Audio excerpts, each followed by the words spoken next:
welcome to I'll Marry You, a podcast with me, Olivia Coleman, full of tips and tricks from the UK wedding scene, interviews with industry experts, and a whole lot of oversharing.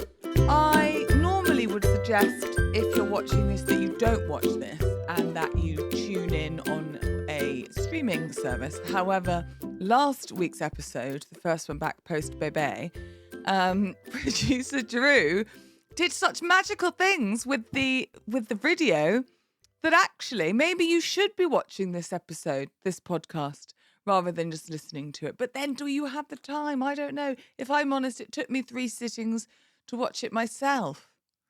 So anyway, regardless, I feel like I look broad. It's not my best angle. I have put slap on, but I don't know if you can tell. So maybe, yes, in hindsight. What we're doing is we're going toing and throwing from each opinion. I've got no idea what I'm doing. And yet again, I'm starting badly. I am sorry. Let's have a slurp. Welcome to the I'll Marry You podcast. I hope you've all had a really good week. My week has been good. I started doing meetings. I had my first planning meeting of the year last week. So that was a delightful meeting. It was a wonderful meeting. I'm glad it went well. I was nervous, but it was fine. And then I had another one towards the end of the week. And Penelope slept through the entirety of that, which is excellent. And I was getting a bit anxious that I might have to get my tit out, to feed, not just for a round of applause. And so I took a bottle, but she won't take it, will she, when she's with me? So I had to get my tit out anyway, which I had to do again on Monday. At Monday's planning meeting. But I must say, and I know that this groom listens to the podcast, but I will tell him anyway, he handled it well. I feel like when you get your tit out, to feed or otherwise, often men, let's be honest, just don't know where to look. And it's almost as bad them looking as it is them so obviously trying not to look at your ginormous nipple, being suckled on, the suckling teat, if you will, that they sort of don't even make eye contact with you, or they equally just stare into your eyes for hours, for what feels like hours. And it's just off-putting. Just be cool, man. Just be cool. Anyway, they were all wonderful meetings and I'm excited for all of them. And I managed to finish the first ceremony of the year, which took me 5 times as long as it would do normally, obviously. But I'm very happy with it. Now, this is a fun little tidbit for you. The couple in question, when they met in a pub through mutual friends, and she was sat there.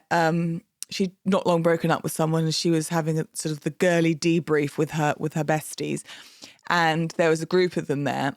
And this guy just sauntered over to the table with a tray of tequila shots at 3 p.m. in the afternoon. I assume it was a weekend. Who knows? Could be a Tuesday. And so he offered her one and she said, no, thank you. You can have mine. So he did. And so they started chatting. And that was 7 or 8 years ago. And to this day, even though they both enjoy tequila, to this day, they've never done a tequila shot together, which is odd. You'd think they would over the years. So we are doing it during the wedding ceremony. How fun is that? I don't think I'm doing it. If I'm honest, actually, she messaged me and was like, yeah, there's a tray of a pair of shot glasses. Obviously, I'm not doing it. I did actually think I was. And then I had a word with myself and reminded myself that I'm not actually in the couple. It's a couple, not a throuple. And so, of course, they want to share this moment between them. They don't want me involved. So that's absolutely fine. Probably shouldn't be doing tequila shots in the middle of a ceremony anyway, should I?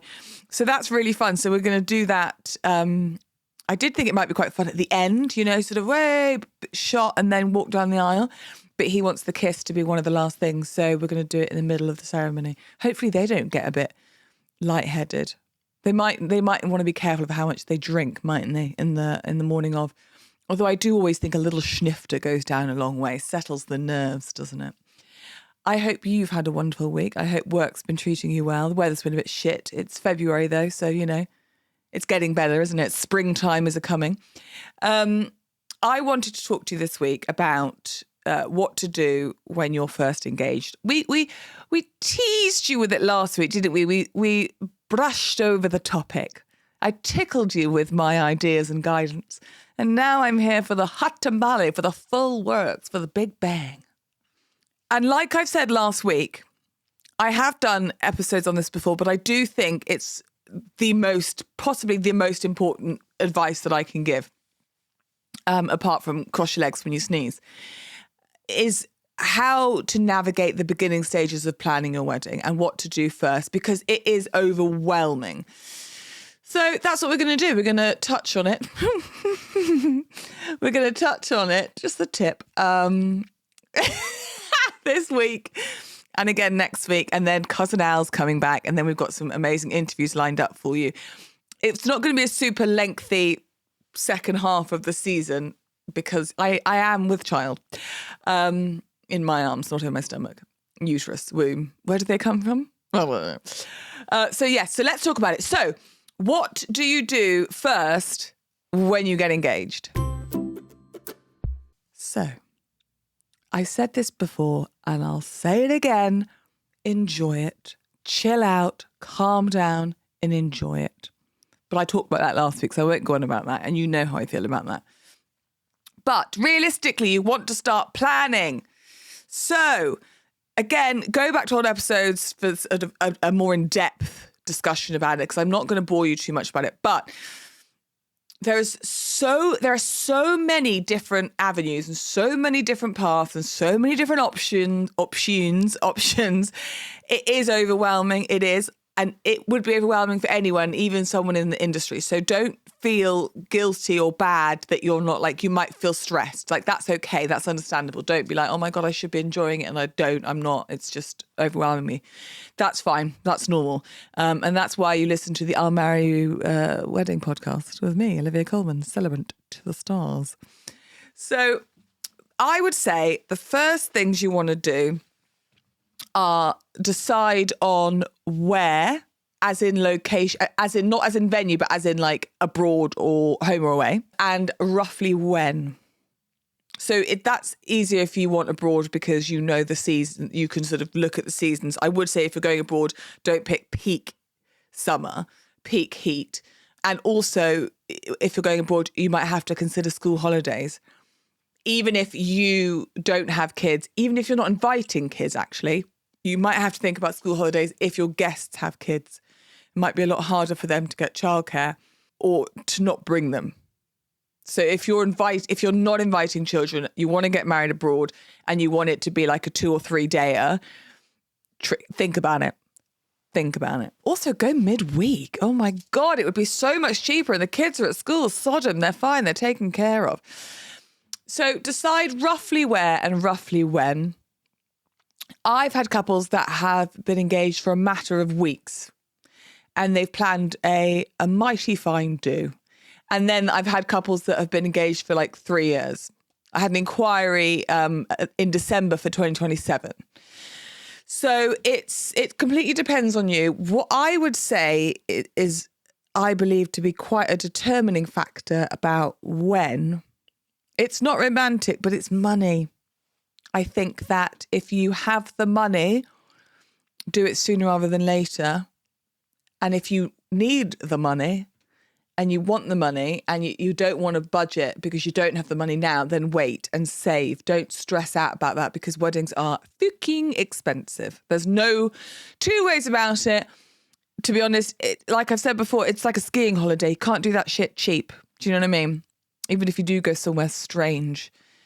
So think about your budget and work out. I mean, I would like to think actually that the person proposing would have an idea at the point of proposing of how much is in the bank. Do you know what I mean? If I was going to propose to someone, I feel like if I knew as a couple we were struggling, cost of living crisis and whatnot, or if someone had just lost their job or whatever, or the mortgage had just gone up, I feel like I would probably think now's not the time to propose because now's not the time to get married or plan a wedding. And as a woman, as someone who looks forward to the future, I wouldn't propose without wanting to plan a wedding. which sounds obvious, but it's not actually, because I think a lot of people, when I say people, I mean men, a lot of men think about the proposal, but they don't think about the wedding. It's fair, it's a lot to think about. Sometimes they struggle to scratch their arse after their nose, before their arse and their nose. They sniff their arse. Do you know what I mean? So it sounds silly, but it's not, because I think that they just think about, I'm going to ask her or him to marry me and then we'll just figure it out. Whereas actually, if it was me proposing, I'd sort of be like, okay, we need to be in a position to get married financially within the next year, 18 months. Hello, everybody. Producer Drew here, jumping in to let you know that this podcast is sponsored by Filmed on Phones. With Filmed on Phones, your loved ones video your wedding on their phones, and their clips are edited into a fun highlights video by a professional video editor. Their platform makes it really simple. They let you assign videography tasks to selected specific guests who receive guidance on what to shoot and how to shoot it, and a link to upload their clips. The end result is an affordable, relaxed and fun wedding video made collaboratively with your family and friends that I wish existed when I got married.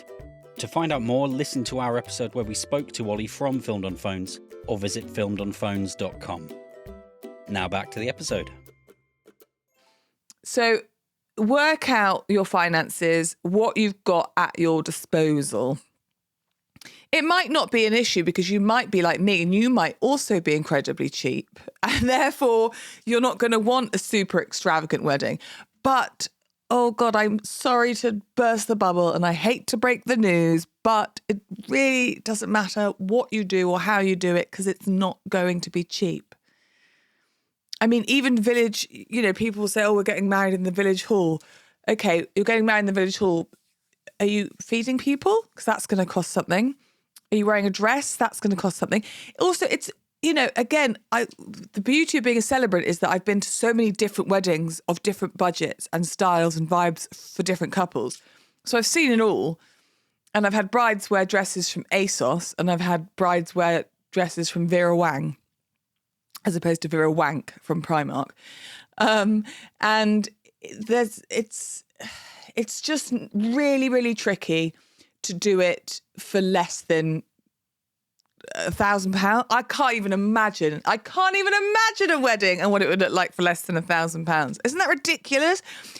But actually, £1,000 is a lot of money. So if you don't have £1,000, why are you getting married, girl? Cool your beans, calm that shit down. You want to be able to afford it. It's so much money. And then, of course, that leads on to the conversations that you might have with your family. Oh, we're engaged. Oh my God, that's so exciting. I know, I'm so excited. How much are you willing to contribute to the day? That's old school, isn't it? I mean, it is. It's very traditional and very old fashioned that in England, it would be the bride's father that would pay for the wedding, and he would pay for everything. And that is old school. I know that. But it does still happen. And often families will, if they can contribute something, they will. Whether it is £100, £500 or 50 grand, they will try and do something. I mean, also, if they haven't got money, you can always ask them to contribute in by way of crafting, or doing something like that. Or maybe they have a friend of a friend who's in a band or can get a discount, something like that. Everyone loves to help. Most people, apart from the arseholes. I've got a lot of... That's two arsehole chats today. I don't know. Maybe it's because I'm wiping arseholes left, right and centre. That sounds weird as well. I'm ever so tired. I was up all night. And not in a good way. Not in a fun way. With my ginormous nipples. So when you're thinking about your budget, think about that. Think about, would people want to help? And if so, are they in a position to help financially? And if so, what does that look like? Because there's no point even starting to look at venues and caterers and bands and photographers that are X amount when you have Y. There is no point, and it will just depress you, if I'm honest. Because there's so much out there, and there's amazing, amazing talent for less, and there's incredible talent for more. But there's just no point in building this vision of your day if you can't afford it. And I just think, don't overwhelm yourself. It's one thing to overwhelm yourself like mentally and emotionally, but financially, like that shit's big. If you haven't listened to the interview I did this last half of the season with the gorgeous woman who invented Tend Task, brilliant interview. She's fascinating. But one of the things she says about couples getting married is that it's probably, not only is it the first thing that they've probably planned together, like the first major thing that they've planned together after like a holiday or whatever, but also it has the quite a significant risk and possibility that you're going to get into debt. It's just so upbeat and romantic, but she's not wrong. And it's also probably the first time that you've sat down with your partner and spoken seriously about your finances on that level. Like, you're not just saying, oh, how much do you earn, so-and-so? Oh, let's go on a fancy holiday. Can we afford it? Oh, let's push the boat out. Like, you might have had that discussion before. But have you ever actually sat down and gone, right, if I wanted 20 grand and I didn't want to commit a crime, how would we go about doing that? So you're already having these intense conversations, and what you don't want to do is start married life in debt. You don't want to start married life stressed, overwhelmed, and in financial difficulty. Oh my God, do I sound like Martin Lewis, the money man? The one from, he does This Morning, because, you know, I watch a lot of daytime TV. I'm not giving out money advice because I'm the worst person to do it, you know, but that's my guidance. You don't want to start your marriage in debt. The end. That's the tagline for today's episode. Don't start your marriage in debt. It's a really upbeat, positive one. So you've got to work out your budget and you've got to be realistic with it. You can, when I say you can't do it cheap, you can't do it cheap, but you can do it really lovely for less money. And it's sort of, I've said it before, it's a bit like Monopoly money, wedding money. Do you know what I mean? It's like it's not real. It's like, when would you ever buy a dress for £1,000 for a day? Like, you wouldn't. If you're anything like me, you question 150 quid on ASOS. Do you know what I mean? And then you're like, oh yeah, £1,000. Well, that's cheap. It could be £10,000. Like, that's ridiculous. It's like Monopoly money. You can't think of it too seriously and relate it too much to your normal lives, because it's not. It's completely ludicrous, actually. The whole thing, the whole industry, the whole business of weddings is absurd. So even once you know your budget, you don't have to spend it all. You don't have to have it all singing, all dancing, all bells, all whistles. It can be gorgeous for less, but less in the wedding world is still quite a lot of money in the real world. So sort out your budget. Think about where and when, because the budget will dictate everything. Also, dictate is one of my favourite words, as is blancmange. I came up with another one the other day, I can't remember it. But I love blancmange. Oh, minge. I really love minge. No, true. Scratch the earlier one. I think we found the new tagline for today's episode. Olivia Coleman. I really love minge. Oh, God. So your budget will determine, not dictate, determine everything else. Let's be honest, it will. So you need to work that out, and then you can look at roughly the idea of where and when. So let's say you've got a budget of 15,000. Again, you see, I'm saying that out loud, and if I put my wedding hat on, I'm like, oh, that's not going to get you far. And then if you came to me just tomorrow and said, can I borrow 15 grand? I'd be like, do one, Karen. That's so much money. I don't have access to 15 grand unless I do commit a crime, which I think I'd be quite good at, if I'm honest. And also, I've thought about murder. No, I won't go into that. So it sounds so silly, but let's say you've got a budget for 15 grand. you then want to have a little look at, you want to have an idea of what costs what. So next week's episode, I'm going to do all about venue visits, because I used to work at a venue and that's what I did primarily with the visits and the bookings and all the admin associated with it. So actually, I do actually know quite a lot about that. So I think I can be quite helpful with that. And they'll get you those crafty event coordinators. So you want to have an idea of the venue. Is the venue important to you? And how much is it going to cost? And generally speaking, it is price per head. But I've tickled on a new discussion topic, and that is your priority list. So is your priority, and I've said it before, is that another tagline? I've said it before, so I'll say it again. I'm sorry, I'm like coming up with like buzzwords and buzz phrases today. So you need to sit down, and once you've, okay, I would, do you know what? I'm doing that thing where I think aloud. Once I would go in with the heavy finance chat, and then once you've completely had an argument and hate each other, reunite and have a fun, where's your priorities at chat. Which doesn't sound fun, but bear with. So as in sit down, maybe make it like a little flashcard scenario.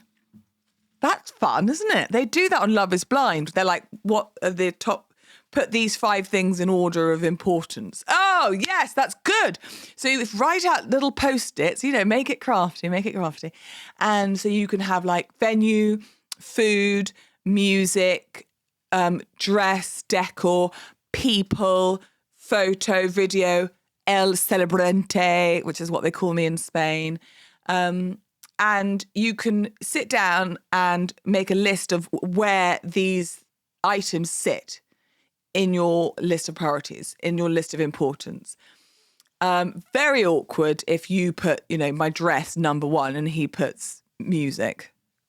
You just have to compromise. But I would like to think, generally speaking, that you're going to have roughly the same answers. Because what you want to do then is, you might be lucky and your number 1 priority might be having a DIY photo booth that's going to cost you 50 quid. Well, sweet girl, you can have that, can't you? Or you might have expensive tastes and your number 1 priority is venue and you want it to be fucking gorgeous, love, then that's going to cost you a lot of money.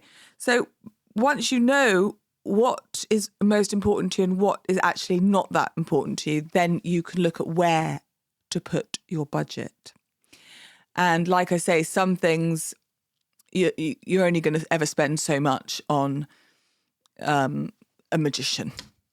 Unless it's, I was going to say Paul Daniels, but I think he's dead. Dynamo, that's it. So unless he's a famous magician, you're never going to spend 10 grand on a magician. Do you know what I mean? There's a roof, there's a ceiling to that particular supplier. But venue, very little ceiling on a venue. Very little ceiling, and a much higher ceiling on food and drink. If you both only drink cider, then again, that's fine. You can have all your dreams come true and it'll cost you less than if you're having a bottle of Bolly. Do you know what I mean? But once you've got the list, then you can go into it and discuss where to put your money and how much that is going to look like. What kind of budget do you need for each supplier? For example, I charge around £1,000. I don't know of any celebrants that charge over 1,500. Again, unless you went for like a celebrity that wasn't actually predominantly a celebrant. But again, there's a cap on what you might pay for that. But it's, again, £1,000 in the real world is a lot of money, isn't it? In the wedding world, I'm cheap. In the real world, I'm cheap too. So I think that's a really fun idea, actually. I think that's a really good date night, is to make it interactive, and work out where your list of priorities are. And then if it is indeed venues, because that is where I believe a lot of the budget goes, depending on the size of your guest list. Because if you want 500 people and you want a village hall, then obviously that's not going to cost as much as a 5-star hotel in the middle of London for 50 people. So that it does depend, but generally speaking, your venue is where, along with the food and drink that will normally come hand in hand with the venue, that's where the majority of your budget is going to go, the venue. So you need to sit down and you need to make a list of the places that you want to visit, because it's really important that you visit them in person. And that leads on very nicely to next week's episode of I'll Marry You. I feel like I've only rambled this week. I just feel like I've talked bollocks, but it takes me a while to get into it. Maybe I should do like a fake episode before a real episode. I need another coffee. So this week's RSVP is gorgeous, and it's a DM from Will. Do I say your surname? No, because you might be important. You might be a spy or something. So it's a DM from Will, near someone. Let's just say that his fiance listens to the podcast. So Will wrote in just yesterday, and he said, "Hi. My fiance absolutely loves your podcast, and I wanted to surprise her by sharing our engagement story, as I think you'll get a real kick out of it. My fiance and I have been together for just over 2 years." Oh, Will. Very, very speedy, aren't you, Will? And I proposed back in December, but it didn't go to plan. Long story short, the ring was stolen. Oh my God, can you imagine? First time round. Oh, okay, there was a second time. The ring was coming from California, and I thought I'll be smart and have it delivered to my parents. So I get a message to say it's delivered, I assume from the courier. And I ask my parents, has a parcel arrived for me? To which they reply, no. That's happened to me so many times, and it is terrifying. So I was panicked. I checked the email, and it's been delivered to our flat. Okay, were you not there? However, the courier forged the signature and took the package. Oh my God! That is literally daylight robbery. Luckily, the jeweler was really nice and made me another ring for free. Oh, that is nice. This did mean my original plan of proposing on a walk didn't go ahead as the weather was shit. So impromptu house cleaning, and I popped the question. Gladly, she said yes. Oh my God. I don't quite understand how the ring being stolen affected the weather. Affected your mood, Will. That is mental, isn't it? And I don't want to get on a thing about couriers, but they just throw shit at the door, don't they? They don't even knock. They don't even try and see if you're there. I don't know the name of your fiancée, Will, because if I did, I would give her a proper shout out. But I love that she loves the pod. And congratulations to you both. And why haven't you booked me? That's amazing. That's wonderful about the jeweler as well. In fact, can you message me with the name of the jeweler so that I can give them a shout out as well? Because that's really quite lovely. And also, I want to know about insurance. Got a lot of questions with this, Will, but that's awful. I can't believe they stole it. Thank you very much for messaging in. In fact, anyone, if you've got any stories of any nature, or you would just like a shout out, then please flick me a DM. Fuck, I need some coffee, man. I can't. I'm not at my best. Get in touch. Thank you so much for listening. It really does mean the world. If you find this podcast even remotely helpful or moderately